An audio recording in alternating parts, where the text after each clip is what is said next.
আমার হাতে দুইটা 100 টাকার নোট আছে।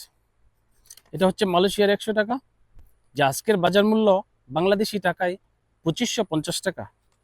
আর এই 100 টাকা হচ্ছে বাংলাদেশি 100 টাকা, যার বাজার মূল্য 100 টাকাই।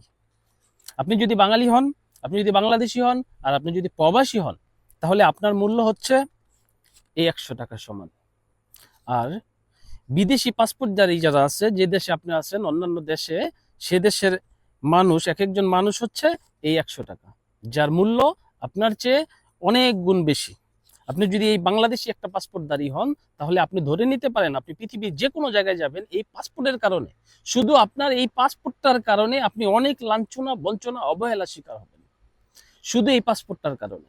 এই পাসপোর্টের মূল্য এত নিচে যে এই পাসপোর্টধারী ব্যক্তিদের অন্যান্য দেশে, মালয়েশিয়ার মতো, মিডল ইস্টের মতো দেশগুলোর মধ্যে এই পাসপোর্টধারী, এই সবুজ পাসপোর্টধারী বাংলাদেশি এই পাসপোর্টধারী মানুষগুলোকে মানুষই মনে করে না।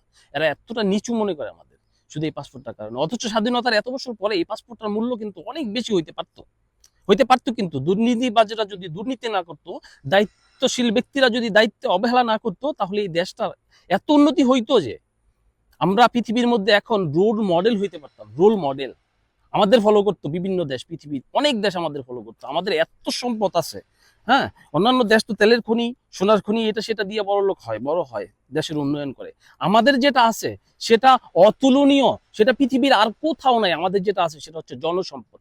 আমরা যে জনসম্পদ, আমাদের যে জনশক্তি, আমরা যে সারা বিশ্ব রপ্তানি করি, এই জনসম্পদকে যদি আমরা সঠিকভাবে কাজে লাগাইতাম, আরে বাদ দিলাম দেশে কাজে লাগানো, যদি আমাদের প্রবাসীরা, 1 কোটির বেশি প্রবাসী আছে এখন, প্রতি মাসে যে হাজার হাজার কোটি টাকা আমরা দেশে পাঠাই, শুধু এই টাকাটা কি যদি পাচার না করতো, দুর্নীতি না করতো, তাহলে আমাদের দেশটা আজকে এই এই অবহেলার একটা পাসপোর্ট বহন করতো না। আমরা আজকে এতটা অবহেলা বিদেশের মাটিতে পাইতাম না। যারা দুর্নীতিবাজ, দেশের সম্পদ যারা বিদেশে পাচার করতেছো, দেশের সম্পদ যারা বিদেশে পাচার করতেছো, তোমাদেরকে একদিন উপর আল্লাহর কাছে এর জবাবদিহিতা করতেই হবে। মনে রাখো, করতে হবে এর জবাবদিহিতা।